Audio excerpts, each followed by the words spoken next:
Assalamualaikum warahmatullahi wabarakatuh. Perkenalkan, nama saya Tania Erdaningsih dengan NIM 22650021. Pada kesempatan kali ini saya akan menjelaskan tugas saya, yaitu manajemen proyek yang pada pertemuan kedua. Langsung saja di sini. Nah, pada slide pertama di sini ada fase definisi.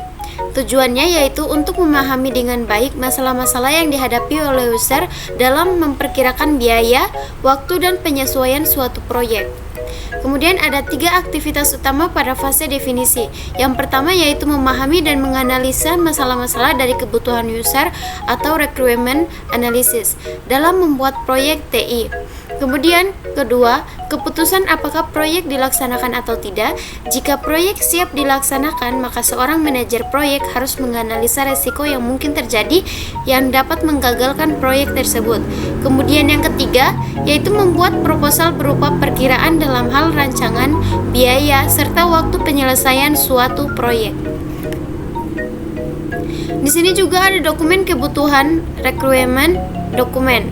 Di sini ada dokumen kebutuhan atau requirement dokumen adalah dokumen formal yang digunakan untuk mendetailkan kebutuhan atau persyaratan khusus yang harus dipenuhi oleh suatu sistem, aplikasi, atau proyek.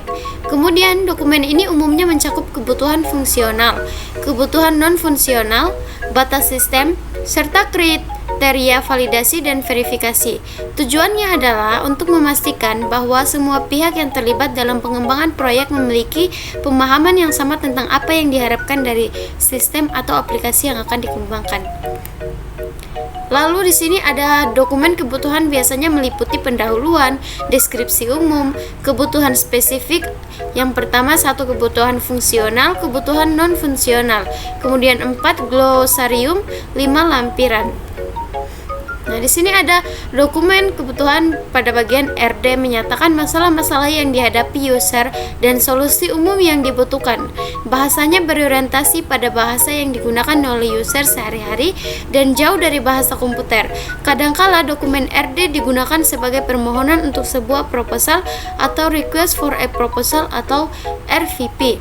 Ketika user menawarkan proyeknya kepada kontraktor di luar. Nah, di sini sebelum pembuatan dokumen kebutuhan atau RD adalah beberapa langkah penting yang harus dilakukan untuk memastikan bahwa RD yang dibuat nanti akan akurat, lengkap, dan sesuai dengan kebutuhan proyek. Berikut adalah hal-hal yang dapat dilakukan, yaitu 1. Pemahaman proyek, kemudian 2. Identifikasi pemangku kepentingan, 3. Wawancara dan diskusi dengan pemangku kepentingan, 4.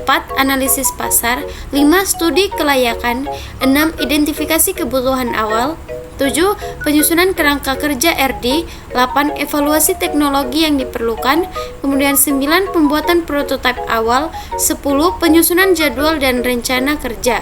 Dengan persiapan langkah-langkah di atas dengan baik, proses pembuatan proyek lebih sistematis, struktur, dan menghasilkan dokumen yang akurat dan sesuai kebutuhan. Lanjut, pada contoh pembuatan sistem informasi perpustakaan universitas, berikut beberapa hal yang dapat dilakukan sebelum membuat dokumen kebutuhan atau RD untuk proyek ini, yaitu 1. Pemahaman proyek, 2. Identifikasi pemangku kepentingan, 3. Wawancara dan diskusi dengan pemangku kepentingan, 4. Analisis pasar, 5. Studi kelayakan, 6. Identifikasi kebutuhan awal, 7. Penyusunan kerangka kerja RD, 8. Evaluasi teknologi yang diperlukan, 9. Pembuatan prototipe, 10. Penyusunan jadwal dan rencana kerja. Setelah semua langkah dilakukan dengan baik, barulah tim pengembangan dapat memulai RD yang detail dan komprehensif untuk sistem informasi perpustakaan universitas. Nah, di sini ada keputusan pelaksanaan atau tidak melaksanakan proyek. Nah, pertama, setelah kebutuhan-kebutuhan ditetapkan, langkah berikutnya adalah memutuskan apakah proyek ini bernilai untuk dikerjakan atau tidak. Lalu, untuk membantu membuat keputusan itu, suatu studi kelayakan dilakukan untuk menjawab pertanyaan, dapatkah sistem ini dibangun secara teknik? Kemudian, sayangnya, tidak semua mungkin secara teknik, sehingga pertanyaan-pertanyaan untuk dijawab diubah menjadi dengan biaya berapa sistem dapat dibangun dan keuntungannya. Nah, di sini dalam suatu studi kelayakan, kita mempertimbangkan semua penyelesaian masalah teknik yang mungkin dan coba untuk memperkirakan biaya dari masing-masing penyelesaian. Untuk suatu proyek yang berukuran besar, kita mempertimbangkan keputusan utama mengenai hardware apa yang digunakan dan apakah akan membuat atau membeli software. Lalu, untuk proyek berukuran kecil sampai menengah, studi kelayakan yang formal tidak perlu ditulis.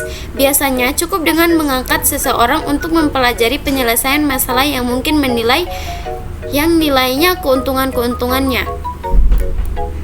Nah, di sini perkiraan keuntungan ini mungkin saja mudah tetapi seharusnya tidak dipergunakan. Manajer proyek tidak hanya harus menjawab apakah proyek ini secara teknik dapat dikerjakan, tetapi juga menjawab pertanyaan apakah yang lebih penting, apakah proyek ini dapat dikerjakan oleh saya sekarang?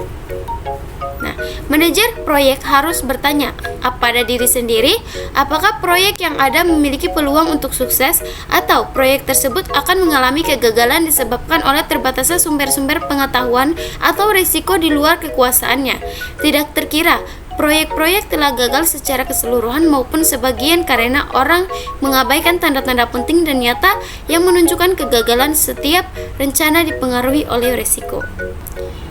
Nah, mungkin itu saja penjelasan singkat dari hasil review tugas saya. Lebih dan kurangnya mohon dimaafkan. Wabillahi taufiq wal hidayah. Wassalamualaikum warahmatullahi wabarakatuh.